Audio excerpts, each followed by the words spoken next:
So we're talking about fixing a struggling program. And we're talking about the 5 things you can focus on to fix that struggling program. And we gave you these 5 things. Now we want to go into each one of them and talk about in detail how you can actually do it. That the point of this course is to really provide a coach with some detail, not just coach speak, not just focus on this, focus on that.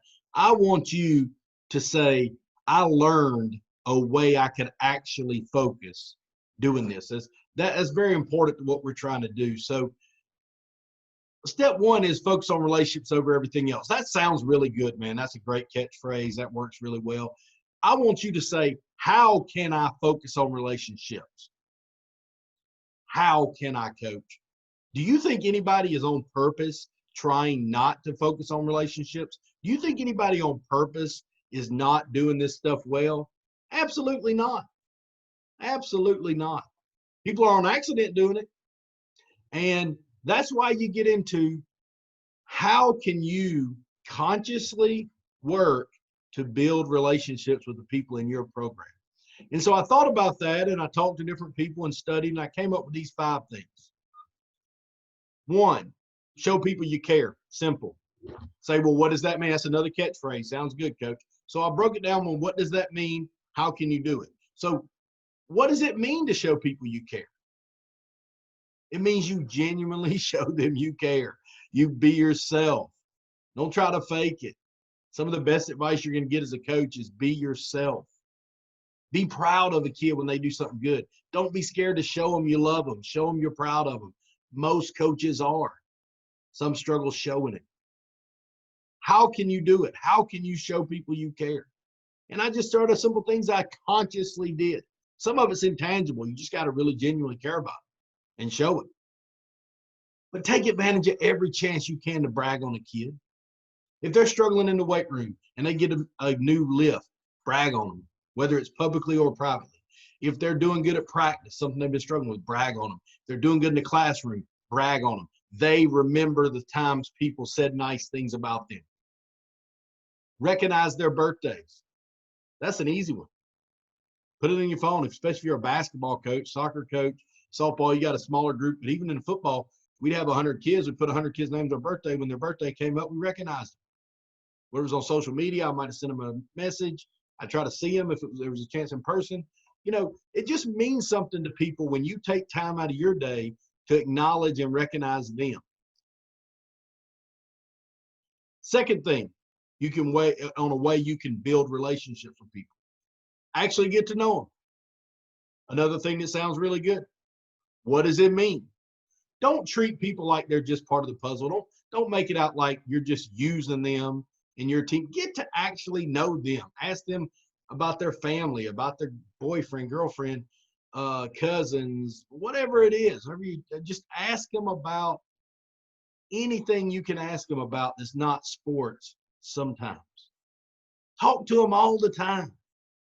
Get to know about it. If they like, the Chicago Bulls, then talk to them about the Chicago Bulls every now and then. When you see that come up, they did something good. Hey, Johnny, thought about you today. Get to actually know them as a human, a kid, a person with emotions, a person with feelings and all that. Third thing, be honest with them. Let me tell you something, guys. Fixing a struggling program can be summed up in a sentence of, it is hard to tell somebody something they don't want to hear. And if you want to fix a program, you better be able to tell some people something they don't want to hear. Some kids are going to have to change positions. Some coaches are going to have to change coaching assignments. Some parents are going to have to do things they don't want to do. You're going to have to do all these things. And it's hard to tell somebody something they don't want to hear. But if you have a relationship with them, you can do it. One of the best ways is being honest. When you do have to go have that critical conversation with them, don't deceive them, don't lie to them, don't tell them, don't put a conversation off. Be honest with them.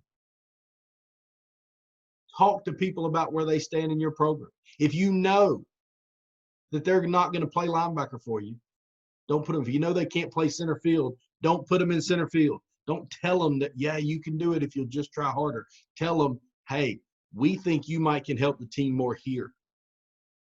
They might not like it, but they'll like it more than if you wait all year and don't tell them. Don't delay conversations that are tough. Parents upset, parent wants to talk to you, call them, confront them. Say, hey, well, how can I help you? Obviously, we both want your kid to be successful. So how can we fix this? Don't say, well, I'm not going to worry about that now because it's really not going to matter for another month or two. That's not being honest with people. That's not handling problems. That's not fixing this struggling program. Fourth thing you can do, put yourself in their shoes. Put yourself in their shoes. I mean, I think this is one of the hardest things for coaches to do at times, and I've been as guilty of anybody of this is, we see it how we want to see it. We care. The kids are never going to care as much as you care. And I think that's unfortunate but true. And put yourself in their shoes. Think of things from their perspective. Think of how it feels if you have to do X, Y, or Z, if you have to pick between basketball practice and football practice in the summer at the same time. Or if your parents are doing this, and think about it from their perspective. If you're a parent, if you're a coach of another sport, if they're an administrator, how's it going to look if you're trying to get out of something as a teacher? How does that look? Not that you don't, you can say, well, I work hard and I'm here longer than everybody. Yeah, but you're not putting yourself in their shoes. The administrator may even know that, but he or she has to hear about all this other stuff. Put yourself in the other person's shoes. That's a great way to build relationships with people.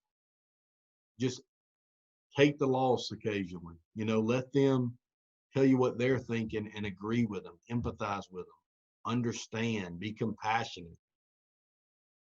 It's okay to disagree. You may feel as a basketball coach a certain way, and the baseball coach may feel a different way. And it's okay to disagree. It doesn't mean you both are bad folks or disrespectful or wrong. See it from their perspective and agree to disagree. But maybe let them get what they want this time and hope you will next time. You want to build a relationship with somebody, that's how you do it. It's a two-way street. When I was a football coach, we couldn't just go ask the baseball coach for things and never expect him to ask us for something, which is what a lot of people do. You can't do that. And the last thing, is be there for them. Always check on them. Show you care about them. These things come up when somebody gets hurt. Somebody gets hurt, check in on them. Don't let a time go by where you didn't, I'm probably guilty of doing it accidentally. But if I forgot to call somebody, to check on somebody, at practice, I'd call them later. I mean, don't, take some time to really check on the kids that get hurt, show you cared about their injury. If they have an illness in the family or a death in the family, try to follow up, try to check on them, try to make sure you show you really care about them. So don't forget about their adult relationships. So you're doing those 5 things with kids, which is what I think a lot of coaches do. They do a pretty good job with the kids, and then they kind of struggle with the adults. So if you're only one of these guys that think you're only there for the kids, that's great, but the best way to be there for those kids is to also have good relationships with the adults.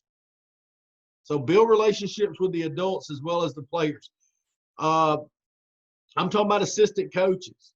Don't be scared to work with guys you inherited. We'll talk more about that later. Administration. Build a great relationship with them. No excuse. Parents. Build a good relationship with them. No excuse. Other sports. We kind of talked about that. Build a good relationship with them. No excuse. Rewind this and watch that last slide. The same 5 things apply when talking to adults. But we added a few more things. Keep in mind these things when trying to build adult relationships. We're all in this together. Bring it up. Make sure the principal understands, hey, we're on the same team, right? Make sure the baseball coach understands. Like when I go to the baseball game, I want that team to win. That's my baseball team, and it's my football team and my it's all of that is our team.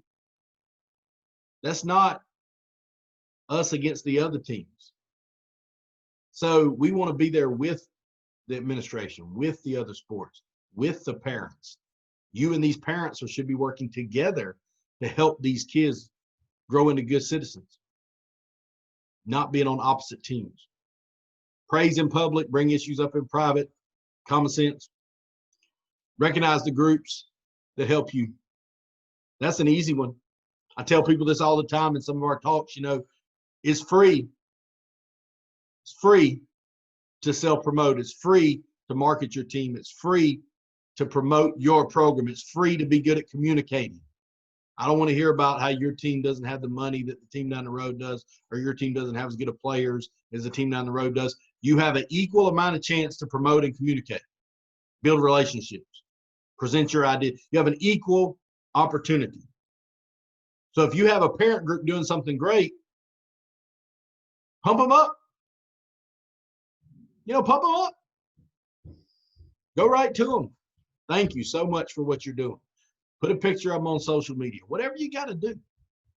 You go to the basketball game, the basketball team did great. Go tell the coach, man, I was impressed with how hard those kids played. Put a note out there on your social media or whatever. Recognize people that do things. If you got an assistant coach, so I'm thinking football perspective here, but you're the head coach and you got a defensive back coach that's doing a good job, go up to him and tell him, Coach, I noticed these defensive backs are doing great. It mean a lot to them. Mean a lot to them. Try to see things from their point of view. We kind of already hit on, but the main thing I would advise there that you can consciously do watching this slide is really take time to recognize the groups that are doing good things. Pump them up. Costs no money.